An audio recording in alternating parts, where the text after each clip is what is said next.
There's a moment in the making of certain songs when the craft stops and the person begins. When the technical decisions, the chord structure, the arrangement, the tempo, the production choices that shape everything the listener eventually hears recede into the background, and what remains is something rawer and less manageable than any of those things. Every musician who has worked at the level of genuine emotional honesty knows this moment. Most learn to be afraid of it because it means surrendering the control that craft provides and allowing something through that cannot be revised or redirected once it has arrived. Most develop strategies for managing it, taking a break, adjusting something technical, stepping away from the microphone until the feeling subsides to a workable level.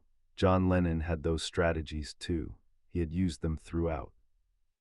His career had learned, like every professional, how to stay functional in the presence of difficult material.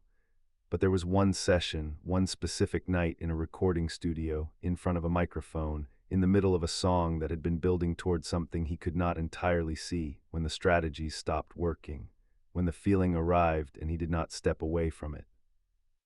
When he stayed at the microphone and finished the song with tears running down his face, and the people on the other side of the control room glass said nothing and did not stop the take because what was happening was too true to interrupt. The song that came out of that moment became one of the most enduring pieces of music he ever made. And the story of how it got made, what it cost, what it required, and what it meant for everything that followed is the story of what music can do when a person stops protecting themselves from it. But to understand that night, you have to understand what John Lennon was trying to protect himself from. John Lennon's relationship with vulnerability was complicated in the way that complicated people's relationships with their own complexity always are. He was, in certain contexts, extraordinarily open, willing to say things in public that most people would not say in private, willing to take positions that cost him something, willing to expose his opinions and his politics and his artistic judgments to scrutiny without the careful hedging that public figures typically employ. This openness was real. It was also, in a specific and important sense, a form of protection. Opinions can be argued, politics can be defended.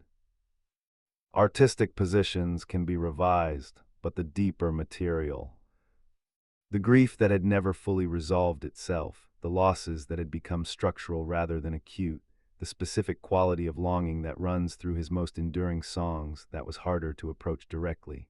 That required something more than courage. It required a particular kind of surrender that was almost the opposite of the willful openness of his public persona.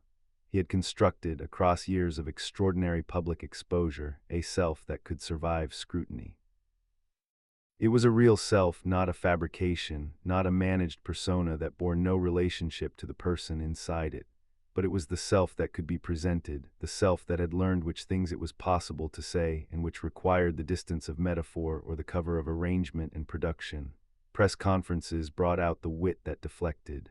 Albums brought out the craft that shaped. Both were genuine expressions of who he was. Neither was the whole picture. He had lost his mother, Julia, when he was 17.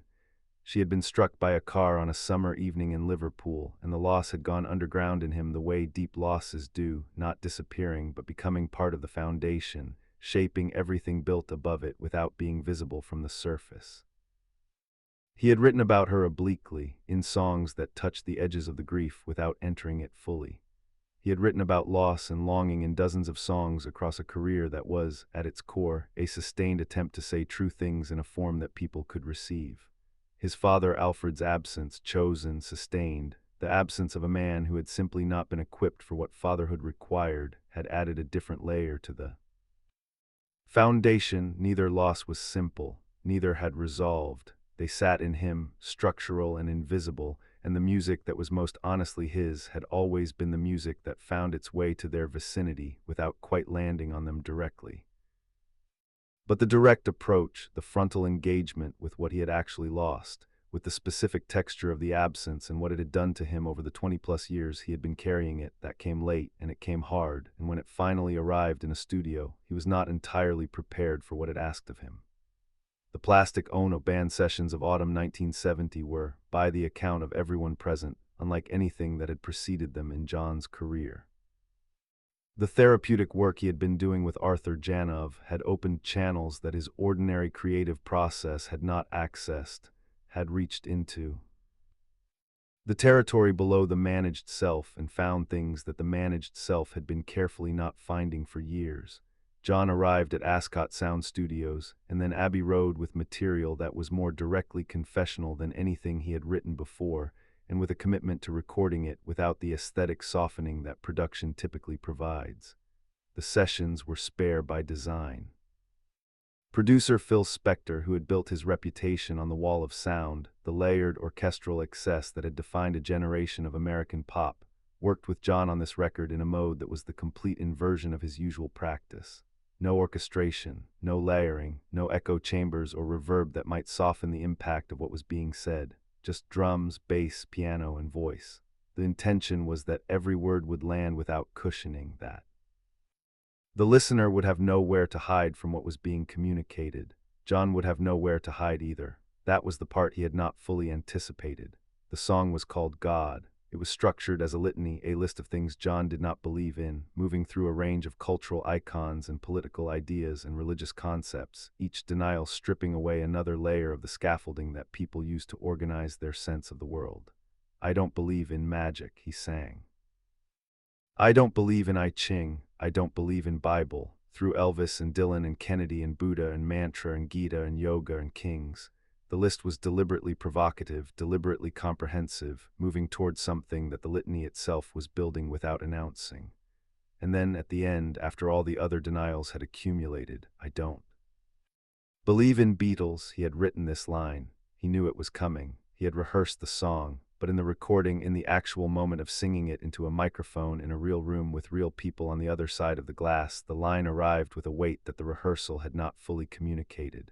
I don't believe in Beatles, after a decade, after everything. The dissolution of the band was not yet a year old. The wounds were not healed.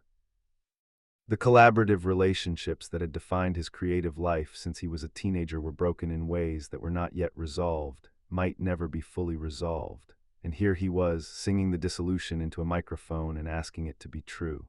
The tears came during the final section of the song, not at the Beatles' line, but later at the coda, the ending that came after the litany. Part where the song stopped denying things and said what remained. I just believe in me, he sang, Yoko and me, and that's reality. His voice, which had been controlled and clear through the litany, began to fracture at these words. Not collapse. John Lennon's voice did not collapse, but fracture in the specific way that a voice fractures when the person singing is no longer entirely the person in control of what is being said. Phil Spector in the control room did not stop the take. Engineer Eddie Kramer did not reach for the talkback button. Yoko Ono, who was present in the studio, watched through the glass and did not move. The three of them understood, separately and simultaneously, that what was happening in the recording booth was not a technical problem to be solved. It was the song arriving at its actual destination, the place. It had been heading from its first chord, the emotional truth that the litany had been building toward. Stopping the take would have been like stopping a confession midway through. Technically possible, fundamentally wrong. John sang to the end of the song with his face wet. The last word landed in the silence of the control room like something had been set down. Then there was a pause, the pause that happens after something that has no appropriate immediate response, and Phil Spector's voice came through the talkback, quiet and without the usual producer's commentary. He said, "That's the one." 3 words, they were sufficient. The recording that came from that take, the one with the fracturing voice with the tears that no one in the control room named aloud, is the one on the record. John did not ask for another take. The people with him did not suggest one. What had happened was not a problem with the performance. It was the performance in the deepest sense of the word, the delivery of something true in a form that could be received by people who had not been in the room. The absence of another take was itself a statement. In the ordinary logic of professional recording, you do additional takes because additional takes give you options, because the first take might have a technical imperfection, because the emotion might have run away from the performance in ways that could be corrected with a more controlled approach. All of those reasons existed for God. There were moments where the voice was less than technically perfect. There were moments where the emotion was running ahead of the craft, but none of that mattered because what the take had was something that a technically perfect, emotionally controlled additional take could not have had. It was real. It was the actual thing, not a representation of it. And real in this case was not recoverable. It was available once in that room on that night. Phil Spector knew this, Eddie Kramer knew this, Yoko knew this, and so they kept it. When Plastic Ono Band was released in December 1970, God was among the songs that critics found most difficult to categorize. It was too direct for the conventions of popular music, too stripped of the usual protective aesthetics. Some found it self-indulgent, some found it brave, some found it both simultaneously, which was probably the most accurate response. What everyone who engaged with it seriously acknowledged was that it sounded like a person saying something they meant, not in the ordinary sense of meaning what you say, but in the deeper sense of meaning it at the level below intention, at the level where the body speaks and the voice fractures, and the control that craft provides is not sufficient to hold everything in. John spoke about this session rarely and obliquely in the years that followed. He was not, in general, a person who anatomized his own creative processes in interview. He was more likely to deflect with wit than to excavate with honesty in a conversational context. But on at least one occasion, asked about the making of Plastic Ono Band, he said something that has stayed in the memory of those who read it. He said that the record had asked him to stop protecting himself, and that he had, for the duration of those sessions, actually managed it.